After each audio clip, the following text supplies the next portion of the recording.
Good morning. তো আজকে মানে কালকে থেকে রেমালের সেই আঁচড় পড়ছে। তো চারিদিকটার অবস্থা খুবই বাজে। আমি তো একটু ওপরে আসলাম, ওপরে এসে দেখি আমাদের যেহেতু খোলা মাঠ, একেবারে উপরটা পুরো খোলা, তো ঘরের অবস্থা খুবই বাজে। তোরা তোমাদেরকে একবার দেখিয়ে দিই। দেখছো কেমন নোংরা সব এসেছে হাওয়াতে, আর জলও জমে গিয়েছে।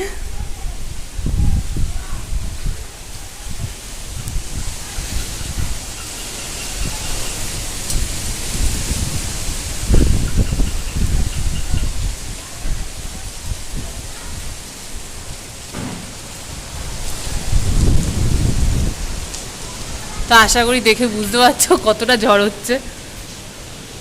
ঝড়ে তো আমাদের পাইপ, এই যে যেটাই জল নামে ছাদের জল, সেই পাইপ ভেঙে গিয়েছে। আমাদের এই দিকটা তো তাও ঝড়টা কম। আর এখন তো সকালবেলায় অতটা হচ্ছেই না, রাত্রিবেলা খুবই ঝড় হচ্ছিল। আমি জানলাই বসে বসে দেখছিলাম, সারা রাত ঘুমাইনি। দেখো ঘরের মধ্যে কতটা জল জমে গিয়েছে। আর বাজে অবস্থায় নারকেল গাছ পাশের বাড়ির জন্য একেবারে দেয়ালগুলোতে পুরো কালো কালো ছোপ ছোপ হয়ে গেছে জল ছিটকে এসে।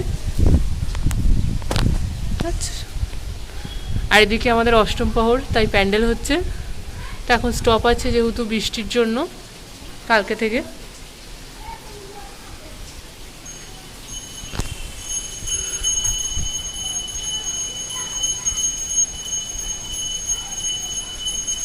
গুড়ি গুড়ি বৃষ্টি হচ্ছে হালকা হালকা।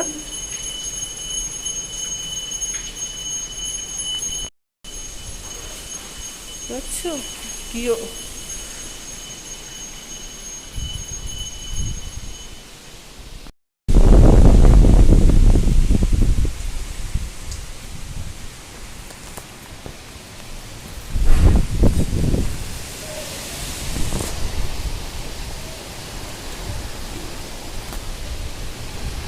আমাদের পিছন দিকটা গাছপালা একটু বেশি,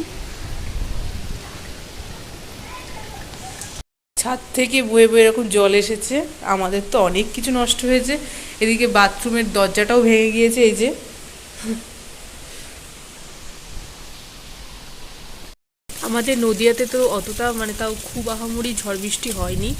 অন্যদিকে কি অবস্থা হচ্ছে বাবা, সুন্দরবন এলাকা, তারপরে সাগরদ্বীপ, নানান দিকে খবর তো দেখছি, খুবই বাজে অবস্থা।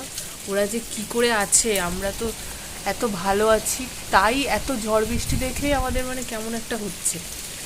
তো আমাদের দিকের আবহাওয়াটা তো তোমাদের দেখালামই কীরকম। তো আমাদের নদিয়া ডিস্ট্রিক্টের মধ্যে আছি আমরা। তো আজকে এখানে ভিডিওটা এন্ড করছি। ভালো লাগলে like comment subscribe. Tata bye bye.